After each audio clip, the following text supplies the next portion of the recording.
practical applications, in particular for Artsakh and for the military over there. Today's presentation is a special type because we know that we have these presentations every month. Sometimes we have twice a month.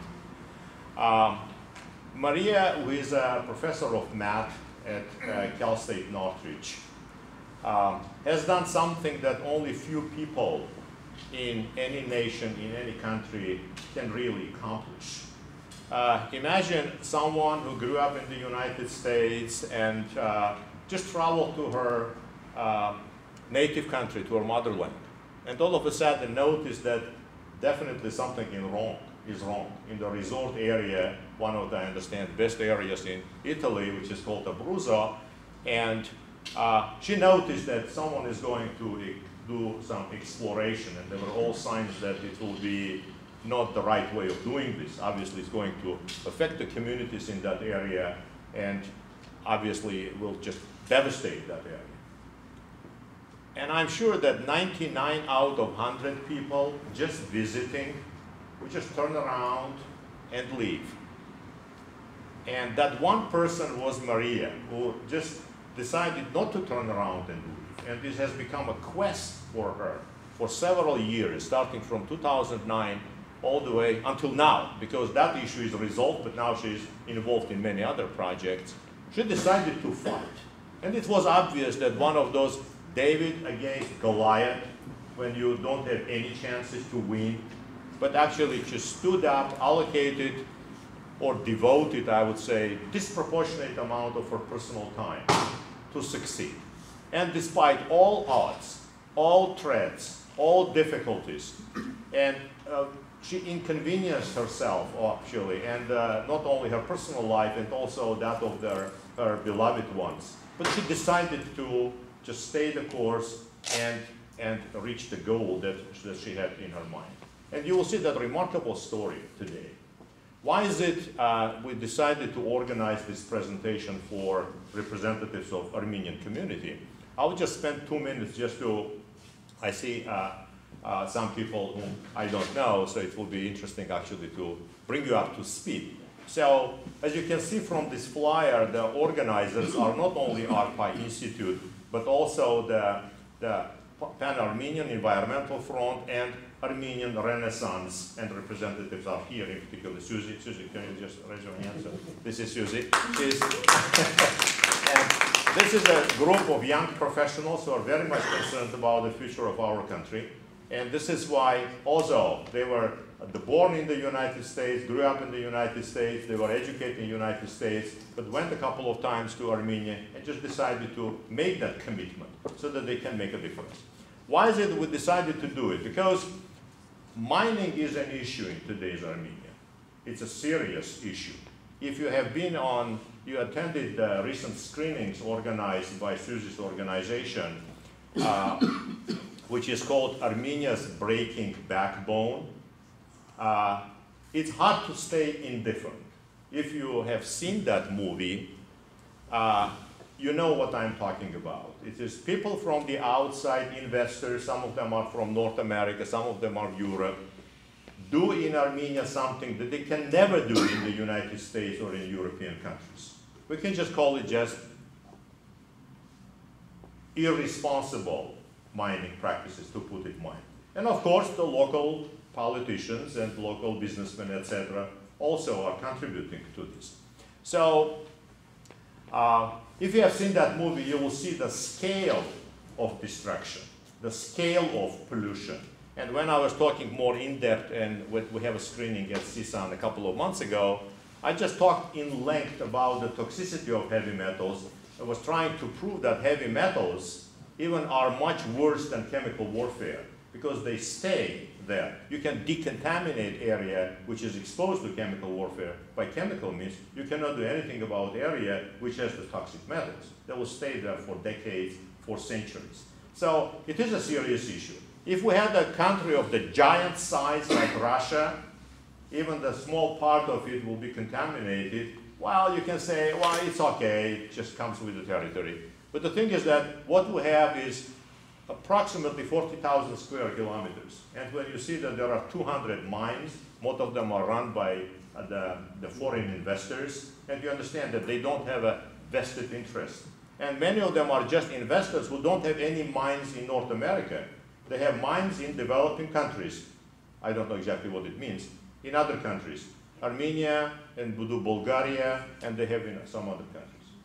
So in conclusion, I would like to say that the activities that you see here, in particular by Renaissance Armenia and also ARPA Institute, doesn't mean that people who are involved in these activities, they are in principle against the mining.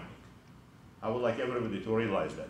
It's not just, we don't want to go to an extreme, as we had in 1980s, when there was a huge movement in Armenia, ecologists who even forced the nuclear power plant to close. And because of this, we had all those dark years, and there was a huge immigration from Armenia because of those dark years. So it's very important, actually, not to do harm. And we can be interested, of course, in promoting responsible mining, but we shouldn't say that the mining should not be at all in Armenia. It has to be a responsible mining. And I have to say that there are positive changes. For example, American University of Armenia recently has organized a Center of Responsible Mining, right? Responsible mining, and they have a lot of activities now. If you go to the American University of Armenia, Hakopian Center on Responsible Mining, you'll see they invite all kinds of professionals. They have some legislative activities and initiatives. I think that the awareness, I think, is rising, and people both here in the diaspora and also Armenia, they just understand that they have to do something. It is not just to convince the politicians and also people who are involved that this needs to be done maybe in a smaller scale. It needs to be done in a most responsible way so that we won't damage our motherland irreversibly. So let me now briefly present or introduce Maria. Maria Orsona, right? Is it more or less? More right, yeah. So she earned her PhD degree from UCLA and Master of Science from University of Maryland in College Park, all in physics. She's a professor of math in the California State University in Northridge. She's a well-established scientist in her field, and I have to say that recently I was glad to see that she earned one of the most prestigious awards that university can give to his faculty members. It's called Jeremy Richfield Award, which is given to faculty members for excellence in science. So I was present at her research presentation. I can tell you she's a very well-established scientist and very well known in the field. And she has a number of awards and good publication record and presentation as an established faculty member. So without any further ado, Maria, you have the floor. Just one more thing, which I forgot first. All presentations that ARPA organizes, whatever is said by the lecturer, it's only the responsibility of the lecturer and nothing related to the Merdinian School or the ARPA Institute. Thank you.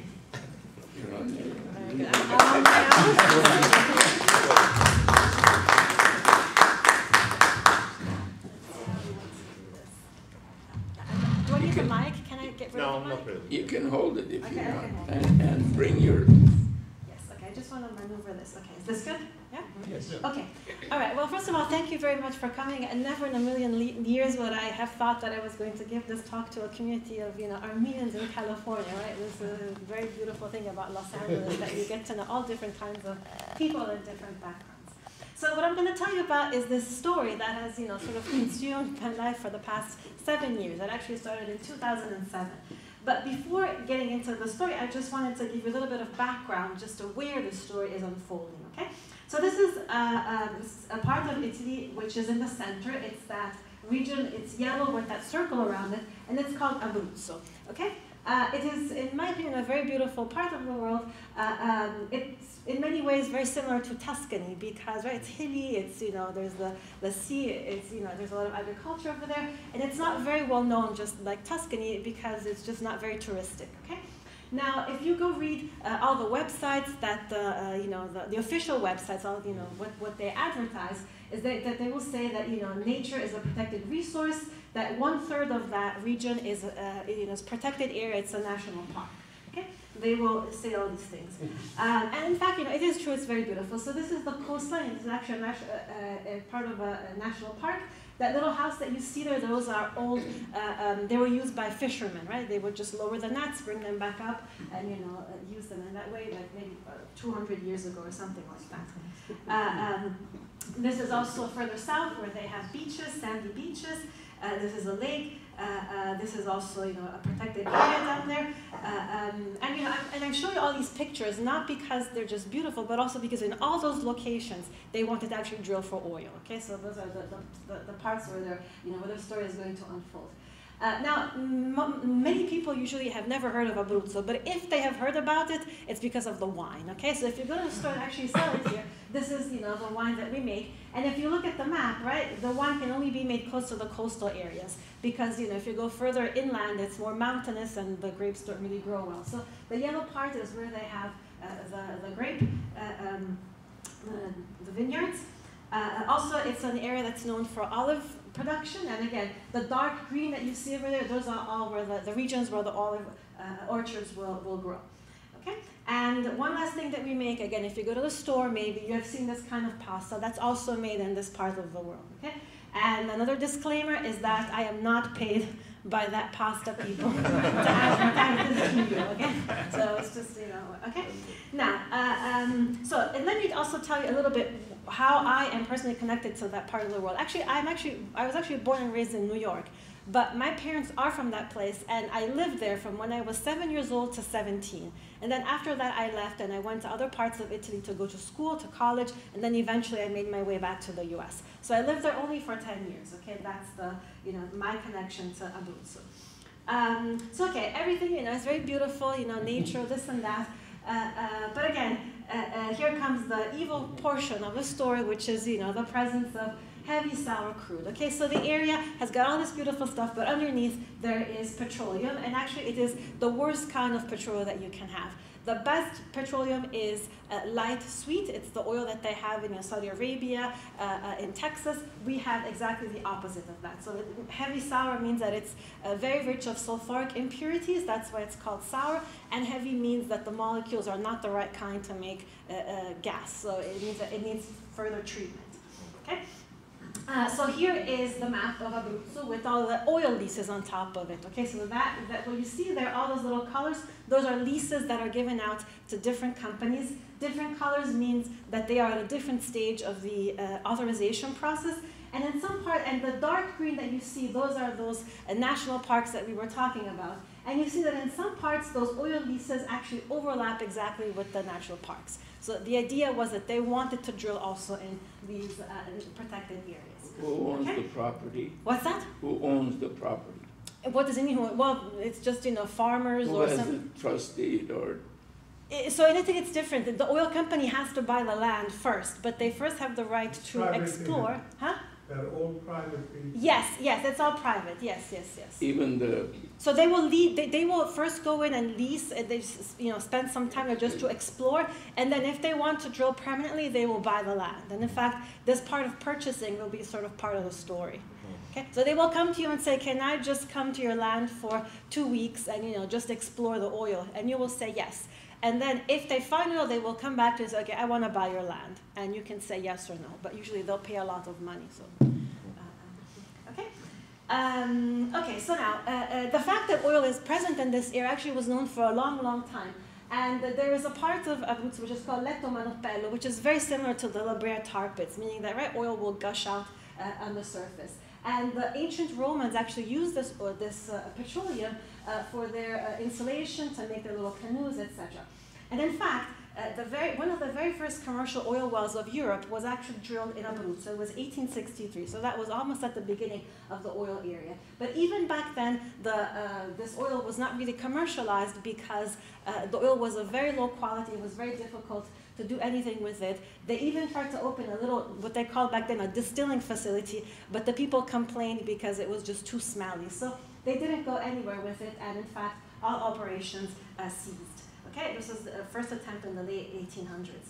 And in a very, very interesting, twist of history, like 100 years after that, that same town made it to the front page of the New York Times because they became sustainable just by implementing these windmills. Okay? Anyway, so going back to the story of this, in late 1800s, oil was bad quality. We're not going to do anything with it. And then in 1926, which was right after World War I, right, the whole world decided that whoever was going to control the world was the person that had the most oil. So Mussolini decides that it's time for us to really, really try to go around all over the country and really look for this oil and try to do the best that they could. But again, and so he created what is called AGI, which is Agenzia Generale Italiana Petroleum, Italian General Agency for Petroleum. And the mission of AGI was, again, to look for oil domestically. It didn't go very well because, again, Italy doesn't really have that much oil. And they were almost about to shut down. But in 1953, they turned themselves into ENI, which is Ente Nazionale Idrocarburi. And their mission was actually to search for oil, not only domestically, but also internationally.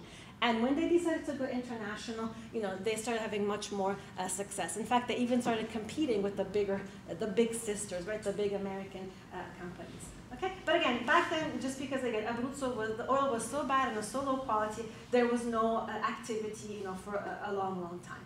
Okay, and now today, Eni, this company, is actually one of the biggest, again, oil companies in the world. They operate in 70 countries. They are Italy's largest company, and I should say Italy's largest legal company, because if you put together legal and illegal, the largest is the mafia, okay? So they are just the largest legal company. They have 130 billion euros in revenue, and also it's interesting because the Italian government actually owns 30% of that company.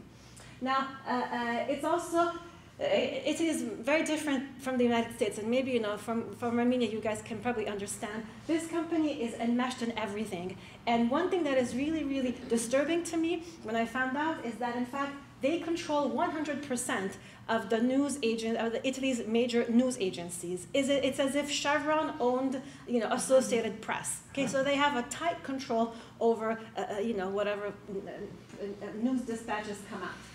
They also were involved in several bribe schemes. They settled with the Security and Exchange Commissions a few years ago for $365 million for massive bribery in Nigeria. And at the time, it was considered the largest combined disgorgement amount ever in violation of these types of issues. Okay? And Assange, when he came out with all the WikiLeaks, he actually called this company the most corrupt Italian company. So just to see the amount of stuff that goes on in this particular company. Okay? And also just to give you a larger background about the country and how corrupt it really is, this is Transparency International, which is a non-profit organization. Every year they put out a list of countries and their corruption index. This is last year's. The new one just came out a few days ago, and it's not very different. And you see the least corrupt countries are Denmark, New Zealand, and Finland. Italy ranks number 69, so we're pretty corrupt. Armenia is 94, so you guys are even more corrupt. The US is 19, and China ranks 80. So, so just again, just to give you a background of, what kind of society this really is. Okay, so now, here's the beginning of my story. Okay, so it was 2007. I had just started my job at CSUN. It was the first semester that I was actually a math professor over there, and I was just busy with, new classes and, getting settled and all that stuff. And, I have friends over there, and sometimes they call me, I call them just to see how you're doing and how is life going. And this guy calls me, and we're having a conversation, and he's like, oh, you know what, there is some strange things that are happening. There's some oil facilities, but it's not really clear what's happening. It's just some kind of, operation. We don't know, but it seems that, they're talking about oil. And, and people were noticing, strange fumes coming out of the vineyards. And I was very, confused, and I said, but how can this be? And I wanted to know more, but whoever was talking to them, they didn't know any further than that. So, but they just said, Maria, just don't take it too much at heart. Don't worry about it, because there's nothing you can do. They're already doing it. They probably have all the permits, so, just, let it rest and, go on with your life. But that night, I couldn't really sleep very well because this was a place where I had lived as a little kid, and I couldn't imagine a place with all these wineries and the hills, and my memories as a child fundamentally being ruined by somebody that was just doing oil exploration over there. And again, I didn't know much more than what this guy was telling me, but then I decided to do a little bit of research on my own, and it was just Googling and just doing the best that I could with internet. And I put this together, with many also people in the course of a few months.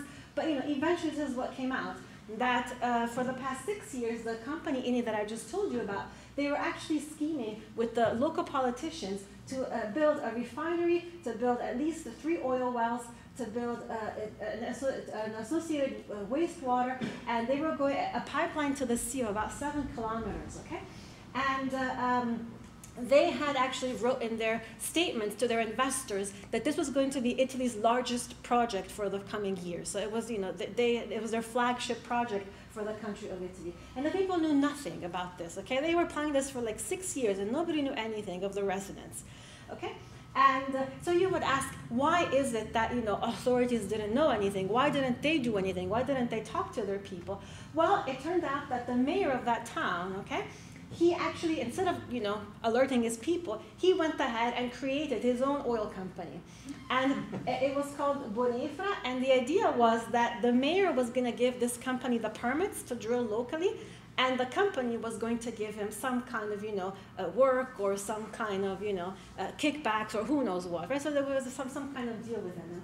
And in fact, over the months, this was together with my brother, we found all these things in the Amy's, online reports, that at least 1.1 million euros had been transferred from the company, from the Eni, from the oil company, to the little company that belonged to the mayor. Okay, so we found all these transactions.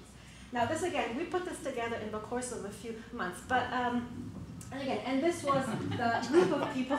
So, and of course, right, it's very corrupt. So if the mayor decides that there is something for him, then of course all of all the other politicians, they're gonna, be on the mayor's side, right? Because they sort of all tend to protect each other and help each other, etc.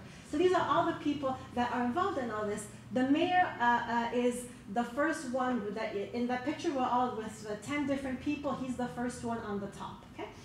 And the one with the hand on his head, that was the governor at the time. He also was in favor of the oil drilling because he thought it was going to give money to the region. And the other one that you see there with the black hair, he was the equivalent of the let's call him the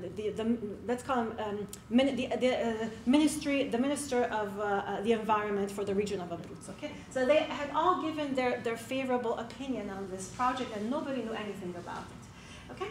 And this is the site that they had chosen. So the idea was, again, to get rid of all, so the trees that you see, those are olive trees, and the sort of, the mat of green, that stuff there, those are all vineyards. Okay, so that was the site that they had chosen. Okay, and again, how did people find out about this? They found out because, again, in 2007, they started doing their first tests. Okay, so they had told people that, it's just going to be pipelines for, gas in your homes. It's just, some tests. Don't worry about it. And again, so they went there and started to do these testing. But, they started seeing dark smoke coming out of the ground, smelly smoke coming out of the ground. And so they were worried, what is this?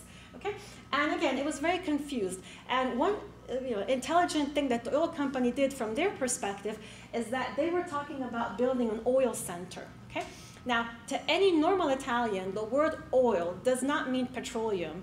It means olive oil. And the place had olive trees. So people thought that they were doing all this stuff because they were, considering or thinking about the idea of creating an an olive oil processing plant. That's what people, these farmers were thinking, okay?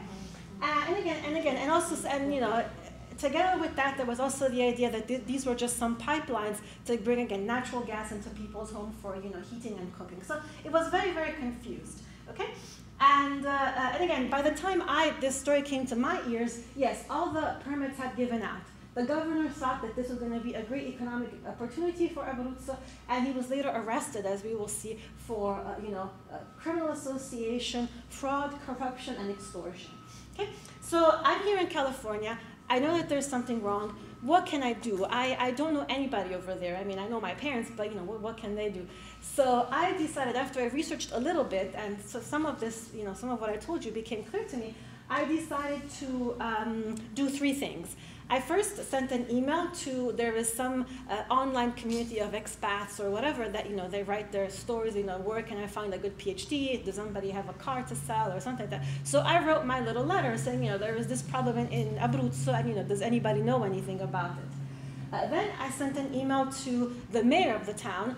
And when I wrote this email, I did not know his level of involvement. I just thought that he didn't know what he was, that this was happening in his town, and that he would sort of, be alerted by, my letter. And the third thing that I did, I actually sent a real letter to the 3 bishops of that area, because the Catholic Church has a lot of power over there, and I thought that if I, gave them something to think about, maybe they would be worried and they would, be active about it. Okay? But again, of all these things that I did, actually nothing went anywhere. The mayor never responded, and neither did the church. But that email that I sent to the expat community, somebody emailed me back and says, "Oh, Maria, it's very nice that you're interested in this. There's a group of people that live in Italy, and they are confused. They don't know, and maybe they could use somebody with a scientific background. So why don't you email them, and why don't you start talking to them?" And that's exactly what I did. Okay, so we started exchanging some information. They told me, what they were seeing, and I was trying to continue doing my research, etc. And then slowly I just started, trying to approach more and more people. I remember that I spent, a good 2 weeks looking up all of the faculty of all the local universities. And I wrote a personalized email to each one of them saying, "Dear Professor so-and-so, there is this problem. I know a little bit, but not too much. And, but I live very far. Why don't you be active and try to do something about it?" Almost nobody responded, but the ones who did just told me, "Oh, this is too much of a big battle. There's nothing I can do. So, thank you for your interest, and, good luck." So nobody wanted to do anything. I wrote also to other mayors in that area, no response. I also contacted these big organizations like, Greenpeace or the World Wildlife Fund. They all had chapters in Abruzzo, but nobody really responded. They really weren't interested in this. And then I made a little experiment with my mother, okay? And my mother is, an average person, this high school teacher, as environmental as one's mother can be. And I told her, "Hey, Ma, we have oil in the ground." She said, "Oh my God, we're going to become all very rich." So I knew that if I had to do anything, I had to, work with local people, normal people, and try to explain to them, you are not going to become rich. They are going to become rich. What's going to happen is that you're going to be left with the pollution and the, destruction and all those things, and you won't see a dime of this money. So don't think that you're going to become rich. They will become rich.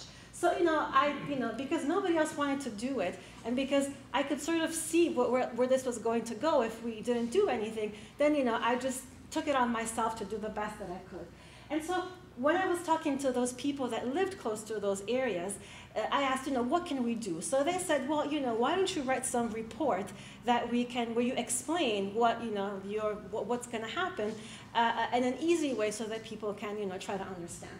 So I decided to write this report. And of course, when you write a report like that, you can decide on many, many different avenues. You can talk about global warming and the polar bears, but that was going to be too abstract and too far away. So I decided to concentrate on the health effects that these kind of industries were going to have on people. And that piece of land that I showed you, that's actually very close to several little towns that, are not too far from that, proposed refinery site. So it was my birthday. I was turning 35 years old. I took a week off from CISA, and this was my, first semester there. And I did my research, and at the end, I wrote this little, paper that its title was "Damages to Health Caused by Hydrogen Sulfide." And hydrogen sulfide is one of these gases that get emitted during the process of refining and, from oil extractions. And of course, I talked also about other things, but that was going to be the most, important element of this paper. And I had a colleague from the School of Medicine. And I asked him if I could put his name on it because, it's one thing if a mathematician tells you about health effects, and it's another thing if somebody from the medical school writes, participates in all this. So he said yes, and so that was me and Tom from the Department of Biomathematics. Okay, so we sent this out, and I thought that my job was done. I thought, okay, I did my scientific part, and, let them figure it out. So this little paper, right? And those are, again, all the things that I tried to, write in that, and that I found out. Also, I added in this, there were also other parts of Italy where the oil drilling had already started, and so I tried to investigate what was happening over there, and I also tried to tell them, just by looking at experiences in other parts of the world, what was going to happen to agriculture. Okay, so of course, if you put these facilities next to agricultural land, the crops will be ruined, and so I tried to add some of that. And other types of scientific articles. For example, that one over there, the first one over there talks about honey that has got hydrocarbons in it when they're close to these petrochemical plants. So I tried to tell them, if you do this, you're going to have pollution in the food that you eat. So so this little report started circulating. And the press sort of picks up on it. And again, this was 2007. So the internet, at least in Italy, was not quite as pervasive maybe as it is today. So these two guys, and the mayor is the one with the watch over there, and the other guy is his vice, the second in charge of this little town. They started saying that I didn't exist, that I was a creature from the web, that even if a Professor D'Orsogna really existed, it must be somebody that was impersonating her, because no respecting professor from an American university would ever write such things. And then, but again, people started talking about this. It circulated a little bit, and then the mayor emailed me back. And right from that very first time that I emailed him a few months before, he emailed me back and he says, well, when you come back to Italy, let me know. We're going to have coffee, and I'm going to explain to you that this is just a gas pipeline for homes and that it's going to have no consequences on the environment or on people's health. But by then, I knew enough, and I just told him, what, I don't think, he told me that I was misinformed. And I said, what, I don't think that I'm misinformed. I think that you are misinformed. so of course, we never really had this coffee, but, So then the locals that lived there, they were like, well, what are you doing for Christmas? And I said, well, I'm going to come to Italy to visit my parents. And they said, well, why don't we organize a series of lectures where we go to different little towns, and whatever's written in your report, you can just try to tell people, in person. So we did this, and I was very, very worried that because I didn't know how to talk to an audience of, non-science people, right? Speaking to scientists is very different from speaking to non-scientists, and I was just worried that, I wasn't going to be able to convey the message. But, it went very well, and people kept inviting me to go to all these other places, so, we just did it. And in the meantime, all this, all these talks that I'm giving, it caught the attention of the oil people, and they actually invited me to have what they call like a little private meeting. Okay. Now back then, again, I was very naive. I didn't really know any better, and they invited me to this private meeting, and I went. Today, I would never go to a private meeting, and even if I went, I would record everything. But back then, I didn't know. Okay. And one of the people that was there was this guy that you see over here. He is the chief chemical engineer of the University of Pisa, and he's a consultant for the company Eni.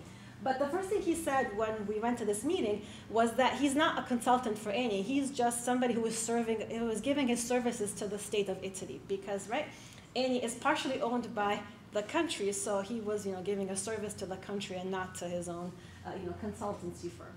So that's what he said. And then again, he started to downplay everything that I had written in my report, and he says that hydrogen sulfide is not too bad. It's just something that smells only if you have a very developed sense of smell. It's not really that bad. Some people are more delicate. Nose. Yeah, exactly. Some people are more delicate, and so they will smell it, but it's not such a big deal. Cut the nose. And then also they sort of, they talked down to me because I was kind of younger and I was a woman, and I don't know. And they told me that if I didn't let them drill, as if I had that power, if I didn't let them drill, I would be responsible for leaving Abruzzo in the cold and in the dark, right? And all this tragedy because of me. And in the end, it was like that I was too young to understand how the world really works, and I should go to Milan, and they would explain to me how the world really works. Okay? They would tell me, all the way to do these studies and so.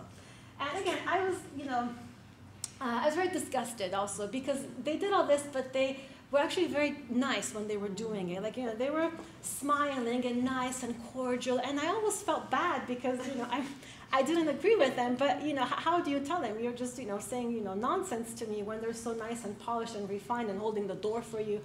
So again, but when I left, I thought a lot about this meeting, and I thought these people were just trying to, you know, they were doing this on purpose, right? They were being nice to me so that I would sort of mellow out and, you know, and not react. So I just decided that I was just going to continue what I was doing, and that, you know, I didn't want to pay any attention to them. So then I come back to the US, and I thought that, you know, I had to keep on doing something. So, you know, I tried to explore everything that I could from this other part of the world. I opened, you know, Facebook. Actually, that came a little bit later. We started online petitions. I started a blog where all I did, and all this blog, and I still write it today, you know, just writing all stories related to oil, like, you know, how it pollutes this, how that community was affected, oil spills, you know, just trying to, you know, keep the conversation going. And then, you know, people still wanted to do events with me.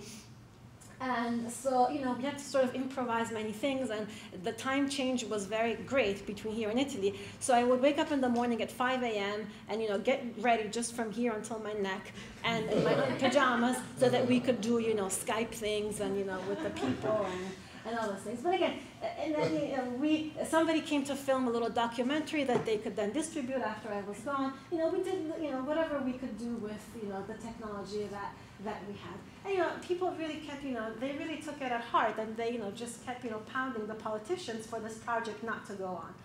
And, but again, the process had been in motion for a long time. So what happens is that then, this was March of that, the year after that, in 2008, 6,000 people descend in front of the regional government of Abruzzo to ask for a moratorium on this project, okay? And again, because elections were not too far, the governor of the area decides to sign this temporary moratorium that only would give us 6 months more, but at least it was better than nothing, okay? And again, this was the very, you know, at least according to him, it was the very first time that all these people were, you know, marching in front of the regional offices, because actually Italians don't really do this kind of stuff. So, you know, he reluctantly agreed to this moratorium. And later on, this same guy was arrested because he had embezzled 6 million euros from the healthcare system. And where do you put 6 million euros? He had hid them in Apple bags. So that's how, you can't go to the bank and say, I want to put 6 million euros. He had them in Apple bags. So, you know, that's the level of sophistication. Okay, so we had this moratorium. In the meantime, this was April of that, or, you know, April or May of that same year. These strange objects start, you know, rising up in the ocean, you know, the sea next to where, you know, next to the previous plant.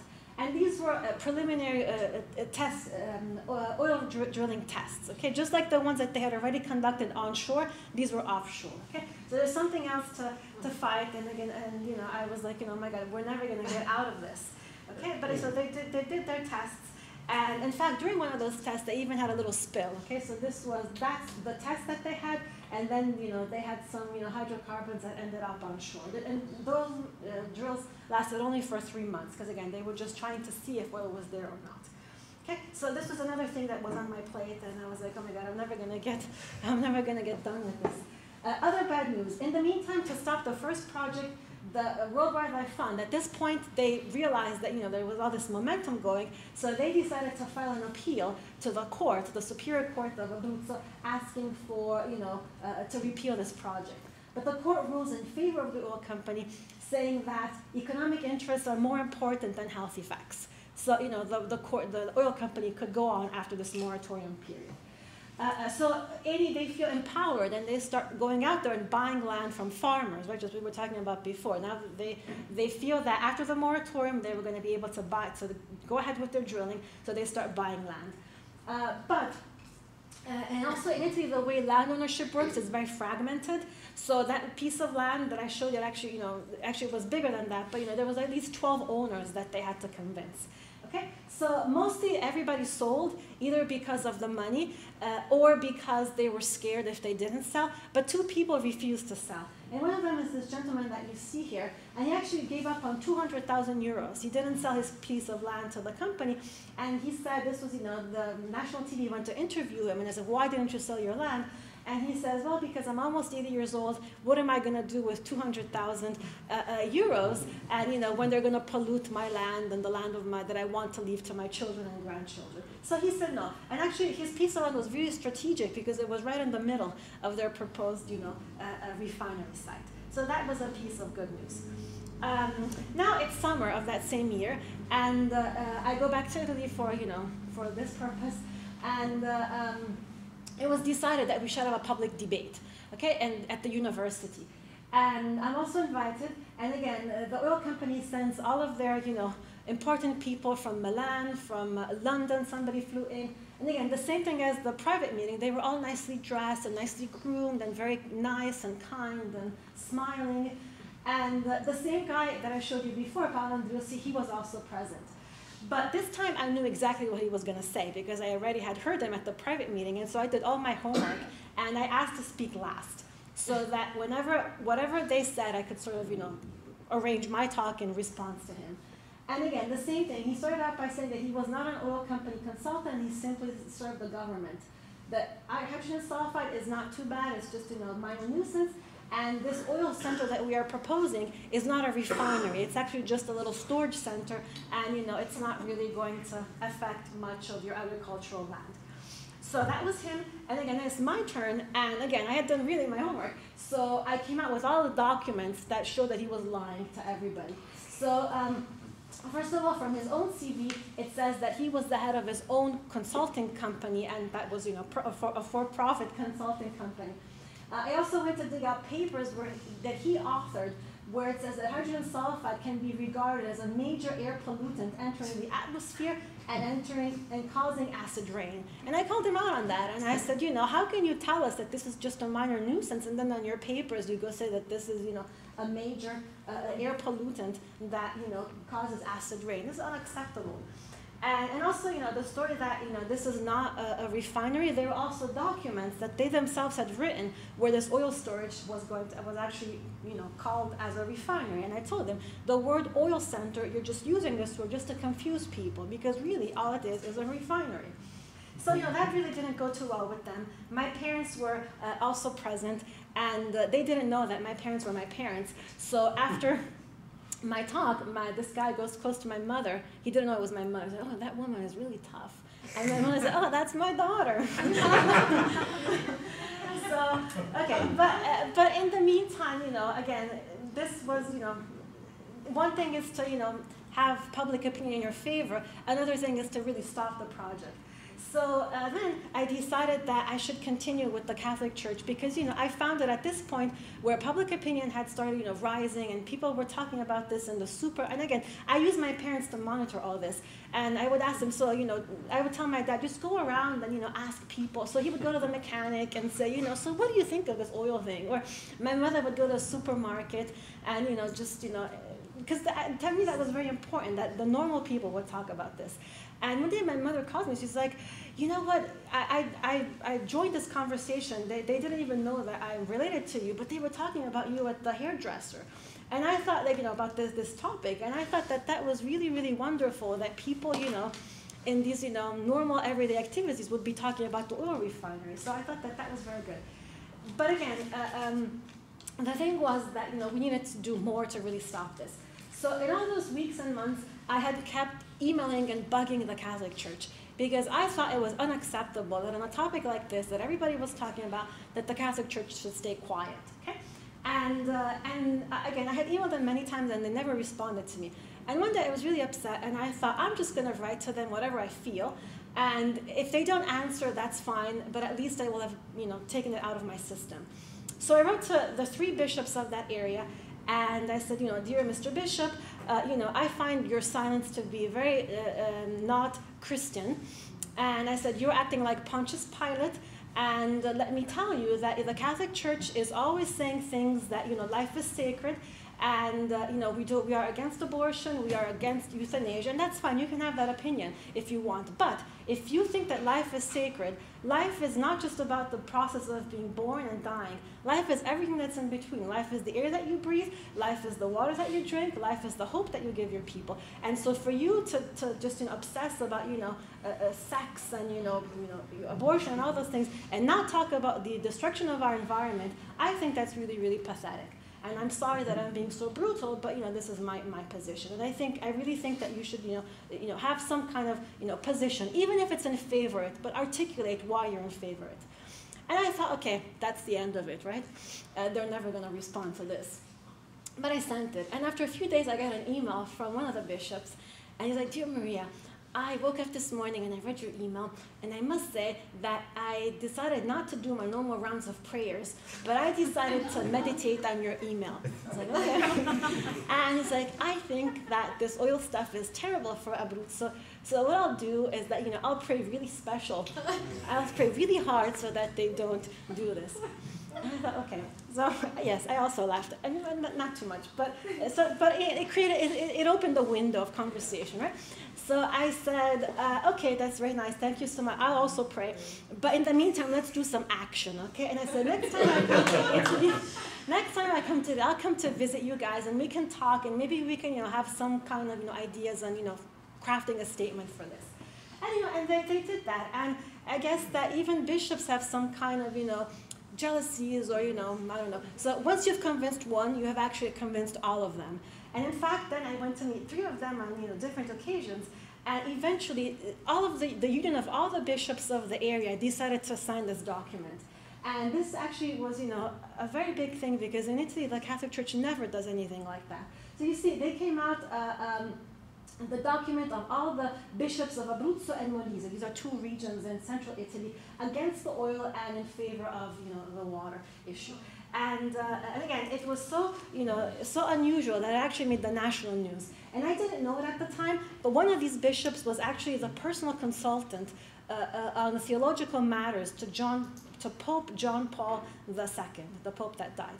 And so that black and white thing, that's actually the national news. And it says, "The theologian of the Pope is at war with Amy." Okay, so that was, to me, a very, very big thing that the national news should say that.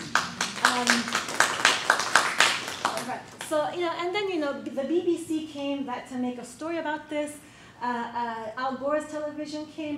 And then this was also the time, I tried again to take lessons from California and just implement it over there, just like you were saying before about instrumentation. So this was the time that we were voting here for, I forget if it was for or against, but it was Proposition 8, the gay marriage issue. And if you went around, the stores over here, everybody would have a little sign in their stores where it said, and again, I don't remember, vote in favor of gay marriage, vote in favor of gay marriage. And I thought, I'm going to do the same thing. So I made friends with the head of the Union of Merchants of Abruzzo, and I told him, why don't we create little posters that people can put on their storefronts? And so they did that, and it's that orange and red thing that they did over there. And again, I had a friend who was also, and again, it was very beautiful because everybody was giving their talents. So that was actually made by some graphic designer who just did it for free. And people put that in their little storefronts. I went to talk to schools every time I went. They had different marches. And then at some point, they gave me and the bishop a little prize. So that's me over there together with Mr. Bishop in the background for our efforts with the environment. Again, we tried to, and again, I tried again to use examples from California, and I would always say, oh, in California, we would never do such a thing, right? So that they had an idea of, a perfect place where the environment was sacred. And I knew that it's really not so true, but, they had to believe they had to have some hope, right?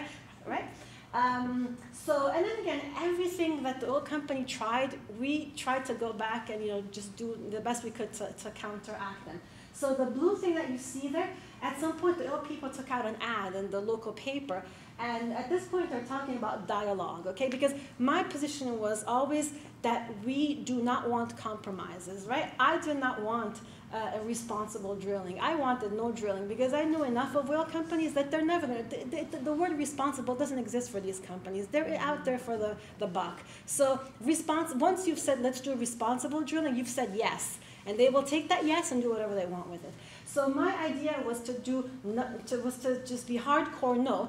And so they started talking about dialogue. We want the dialogue. They wanted dialogue. And so they wrote that they brought up the page and they wrote all the numbers and this is going to make you rich and, this and that.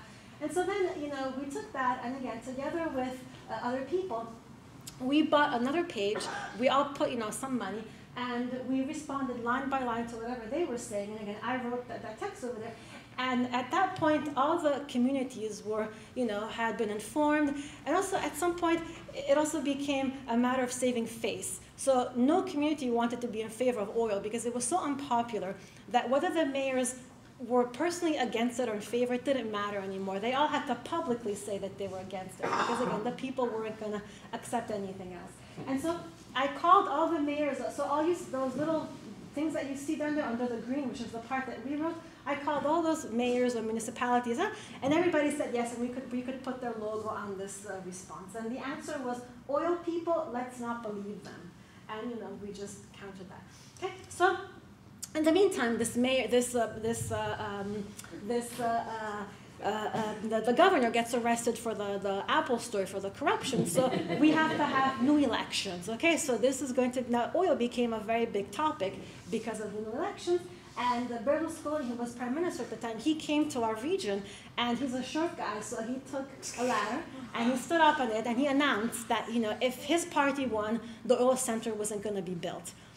And so at this point, all the different candidates tried to contact me if I could support candidate A, B, or C, and they all promised me that if they won, the oil center wasn't going to be built. And this was the letter that I got from the guy that eventually won, who was actually, again, asking me to, support him. But I said, I'm not going to, endorse anybody because I'm not into politics. I just want this thing not to be built. And so he was the guy who actually won. And he didn't do much at the very beginning. But, and again, he took office in January of 2009, I think it was. And then in May of that same year, the company finally announced that they are giving up on developing this refinery because of three things. Because of opposition from the bishops, because of opposition from the people, and because of what was at the time a little decline in oil prices. And at this time, this oil center has not been built. It is currently on indefinite hold, which means that they still own the land and they still own, whatever, permits they had. But again, they have not built it, and hopefully they will never build it. And then, in January 2010, because I thought that we didn't want to go through this again, so I, at that point I could also, work with the pressure from the bishops and the public opinion. I really wanted them to pass a law where this was going to be forbidden because, again, we didn't want to do this one more time. So they did pass a law in January 2010, but it's a law that is not perfect, and I know that they wrote it with all these loopholes just because, they wanted to sort of leave the door open. But again, it's a law, it exists. It's not really clear, how tight it is, but, it's still on the books. The gentleman who did not sell his land died in 2011, and the parcel of land still belongs to him and to his family. The mayor of the town, his term ended in 2012, and again, his political career is over, but he doesn't care because he has all his other businesses, which is, the little oil company he created is still active. The governor that was arrested got 9.5 years in prison, and at this time, this is one of the regions in Italy that is the most outspoken against oil drilling projects. So that's a partial epilogue. I don't know how much time we have, but let me just tell you a little bit more about what happened to the offshore project, okay? And so now, in parallel to all this, there's also the offshore stuff. And actually, this is actually where they want to drill, this part of the ocean over there. And as you can see, the oil rig is about, in its closest point, it's about 5.5 kilometers from shore. So it's really close to the coastline.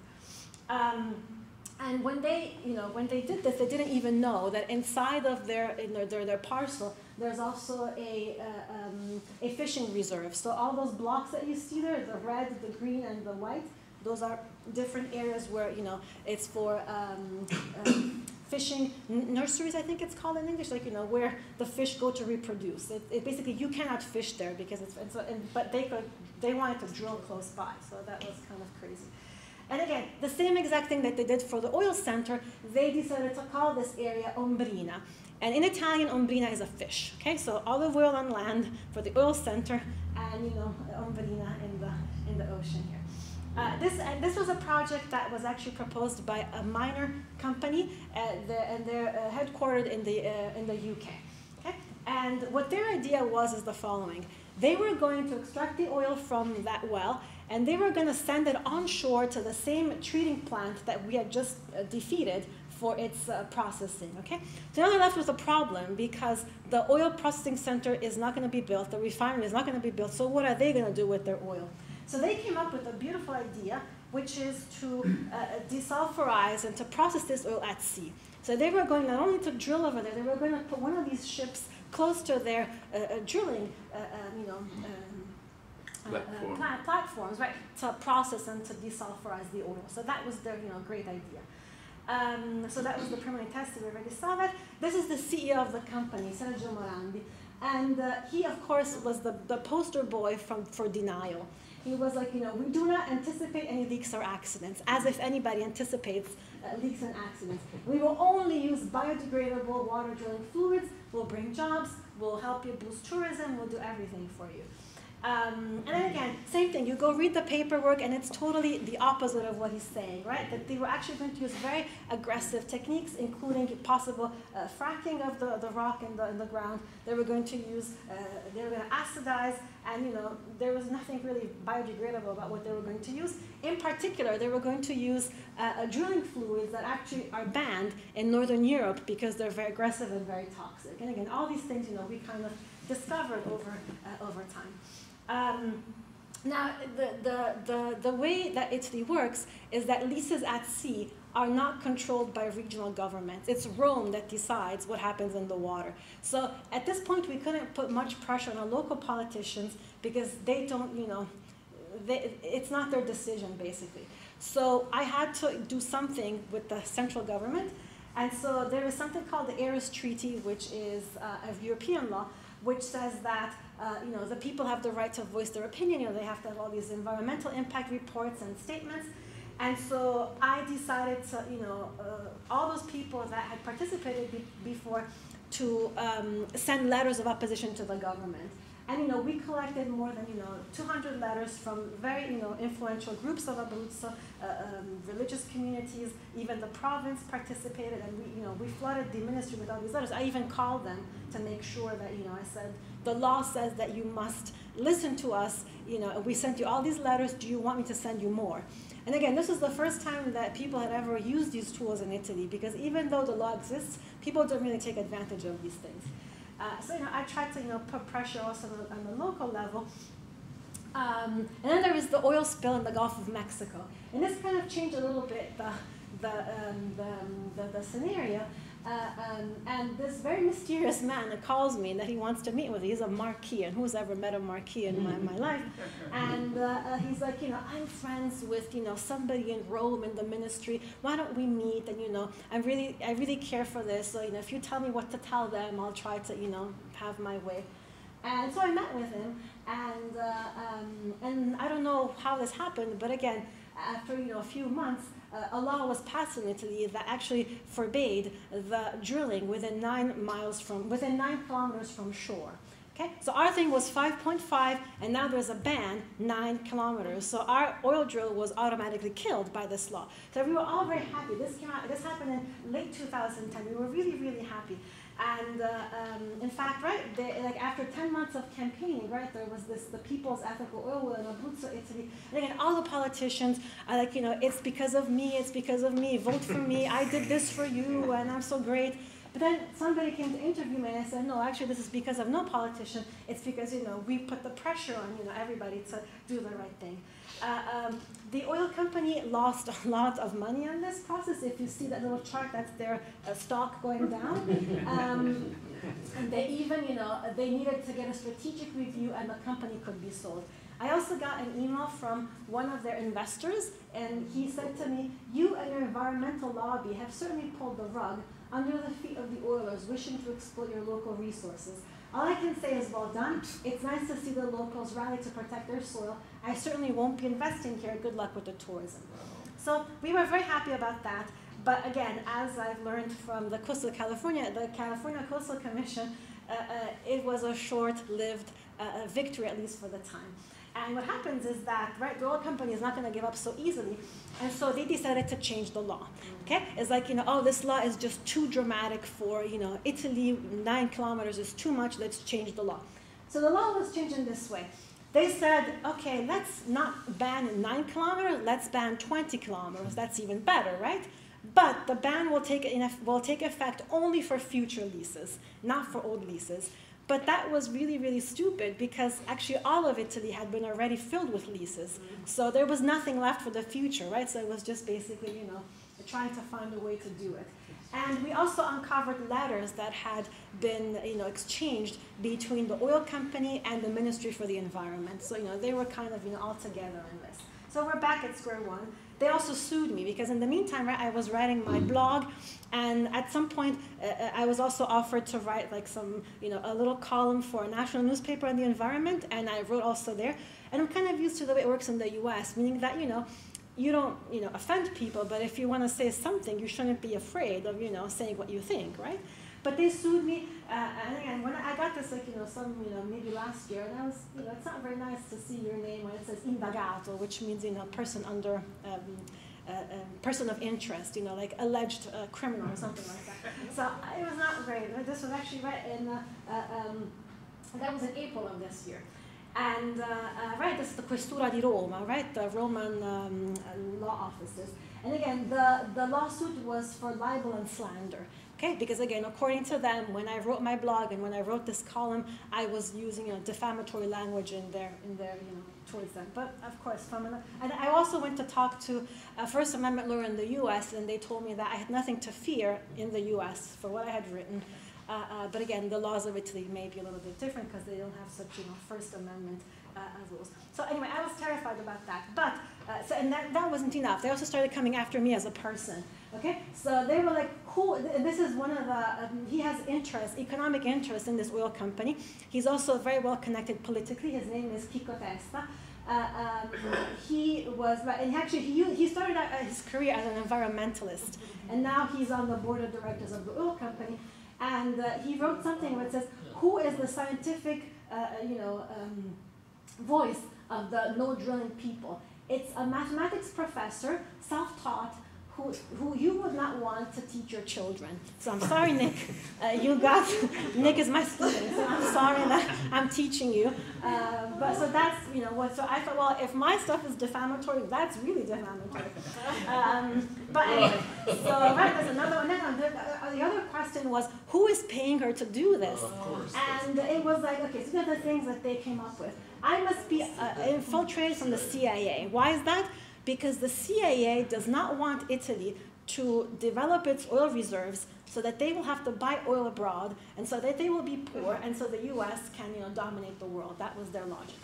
Or I must be somebody who owns a lot of solar panel stock, and so I don't want oil. Or I'm just simply an eco-terrorist. So that's the thing, right?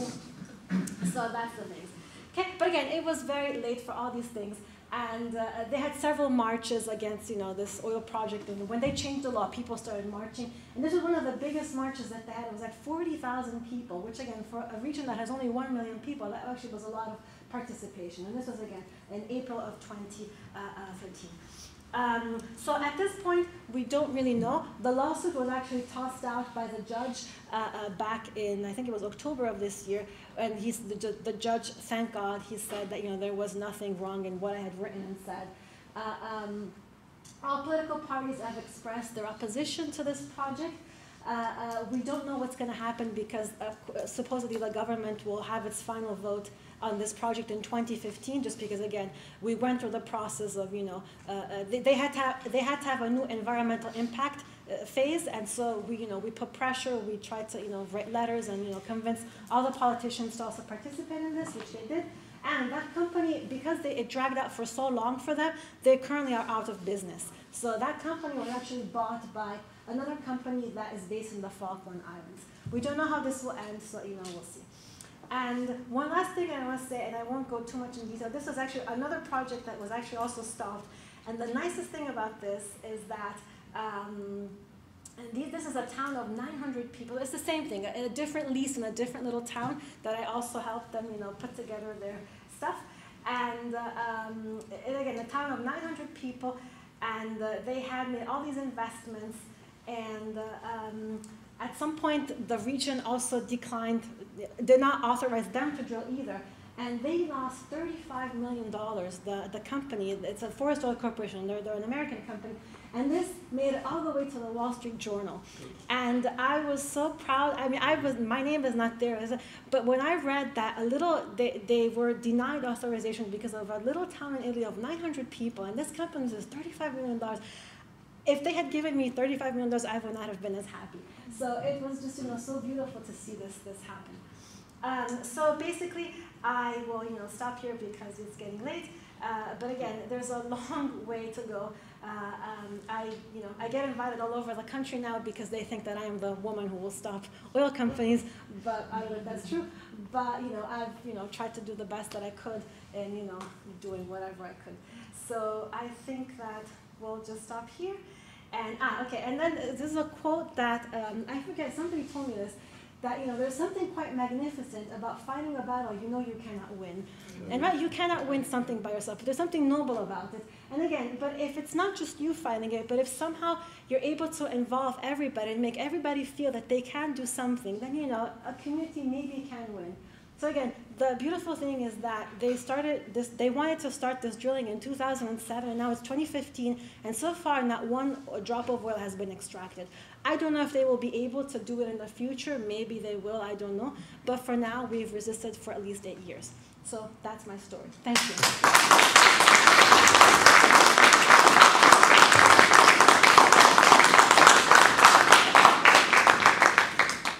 Thank you, Maria. Excellent. Yes, time for questions. Yeah, what's the relationship between the Ministry of Environment, the companies, and the public? Okay, you want the real answer or the theoretical answer?